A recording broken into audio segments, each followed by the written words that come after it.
Thiruvananthapuram medical കോളേജിൽ OP. ടിക്കറ്റിന് ഇനി മുതൽ 10 രൂപ. നേരത്തെ സൗജന്യമായിരുന്നു ഒ.പി. ടിക്കറ്റ്. ആശുപത്രി വികസന സമിതിയുടേതാണ് തീരുമാനം. വിവരങ്ങളുമായി അജീഷ് ജയകുമാർ ചേരുന്നു. അജീഷ്, ഈ അജണ്ടയിൽ 20 രൂപ ഏർപ്പെടുത്താനായിരുന്നുവല്ലോ ചർച്ചയ്ക്ക് വേണ്ടി സമർപ്പിച്ചത്. ഇപ്പോൾ 10 രൂപ ഫീസായി ഏർപ്പെടുത്തുന്നു. എന്തൊക്കെയാണ് വിവരങ്ങൾ, അജീഷ്?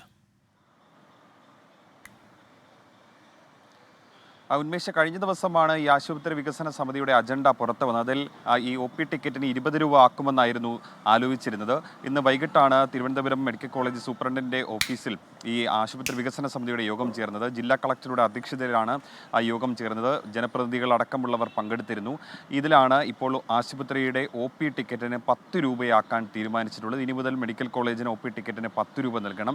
BPL വിഭാഗത്തിനെ ഒഴിവാക്കിയാണ് ഈ നിരക്ക് നിശ്ചയിച്ചിരിക്കുന്നത്. 75 വർഷത്തിനിടെ ആദ്യമായിട്ടാണ് തിരുവനന്തപുരം മെഡിക്കൽ കോളേജിൽ ഈ ഒ.പി. ടിക്കറ്റിന് നിരക്ക് ഏർപ്പെടുത്താൻ തീരുമാനിച്ചത്. മറ്റു മെഡിക്കൽ കോളേജുകളിലും ഈ ഒ.പി. ടിക്കറ്റിന് നിരക്ക് ഏർപ്പെടുത്തിയിട്ടുണ്ടെന്ന് പറഞ്ഞാണ് തിരുവനന്തപുരം മെഡിക്കൽ കോളേജിലും ഒ.പി. ടിക്കറ്റിന് 10 രൂപയാക്കാൻ തീരുമാനിച്ചത്. 20 രൂപ ആക്കാൻ ആലോചിച്ചപ്പോൾ തന്നെ പ്രതിപക്ഷം അതിൽ വിയോജിപ്പ് അറിയിച്ചിരുന്നു. ഇന്നത്തെ യോഗത്തിലും ആ വിയോജിപ്പ് അവർ രേഖപ്പെടുത്തിയിരുന്നു. യോഗം പൂർത്തിയാക്കുന്നതിന് മുമ്പേ അവർ മടങ്ങുകയും ചെയ്തിരുന്നു. ഉന്മേഷ്, അജീഷ്, ഇതിപ്പോൾ ഈ APL വിഭാഗത്തിന് BPL വിഭാഗത്തിന് സൗജന്യമാണല്ലോ. അപ്പോൾ ഈ സർക്കാർ മെഡിക്കൽ കോളേജുകൾ ഇത്തരത്തിൽ ഈ ഒ.പി. ടിക്കറ്റിന് നിരക്ക് ഏർപ്പെടുത്തുക എന്നത് പതിവില്ലാത്തത് കൂടിയാണല്ലോ, അജീഷ്.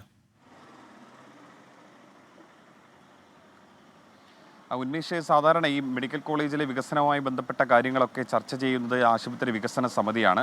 ജില്ലാ കളക്ടറാണ് അതിൻ്റെ അധ്യക്ഷ. മാത്രമല്ല ഈ MPയും MLAമാരടക്കം മേയർ അടക്കമുള്ളവരും ഈ ആശുപത്രി വികസന സമിതിയിലുണ്ട്. ഈ ഇവിടുത്തെ സാധനങ്ങൾ, അതായത് ആശുപത്രി ഉപകരണങ്ങൾ വാങ്ങുന്നതടക്കം ചില സ്റ്റാഫുകളെ നിയമിക്കുന്നതടക്കം ആശുപത്രി വികസന സമിതിയാണ് തീരുമാനമെടുക്കുന്നത്. അപ്പോൾ സർക്കാർ തന്നെ ഈ ഇതിൻ്റെ വികസന കാര്യങ്ങളിൽ സ്വന്തമായി ഫണ്ട് കണ്ടെത്തണമെന്നുള്ളൊരു ആലോചനയെ തുടർന്നാണ് ഈ ഒ.പി. ടിക്കറ്റിന് ഫീസ് ഏർപ്പെടുത്താൻ തീരുമാനിച്ചത്. അങ്ങനെയാണ് അജണ്ടയിൽ 20 രൂപ ഒ.പി. ടിക്കറ്റിന് ഏർപ്പെടുത്താൻ വേണ്ടിയിട്ടുള്ളൊരു ആലോചന തുടങ്ങിയത്. പക്ഷേ ഈ അജണ്ട പുറത്തു വന്നപ്പോൾ തന്നെ പ്രതിപക്ഷം, പ്രധാനമായും കോൺഗ്രസിൻ്റെ പ്രതിനിധികൾ ഇതിനെ എതിർത്തിരുന്നു. തുടർന്നാണ് ഇന്ന് യോഗം ചേർന്നത്. യോഗം ചേർന്നപ്പോഴും അവർ ഈ 20 രൂപ ഏർപ്പെടുത്തുന്നത് അസാധാരണക്കാർക്ക് വലിയ രീതിയിൽ ബാധിക്കുമെന്ന് പറയുകയും ചെയ്തു. കാരണം ഏറ്റവും കൂടുതൽ സാധാരണക്കാർ ആശ്രയിച്ചെത്തുന്ന ആശുപത്രിയാണ് തിരുവനന്തപുരം മെഡിക്കൽ കോളേജ്. അതുകൊണ്ട് തന്നെ അവരെ ഇത് വലിയ രീതിയിൽ ബാധിക്കുമെന്നാണ് അവർ വാദിച്ചത്. പക്ഷേ 10 രൂപയെങ്കിലും ആക്കിയാൽ മാത്രമേ ആശുപത്രിയുടെ വികസനം സാധ്യമാവുകയുള്ളൂ.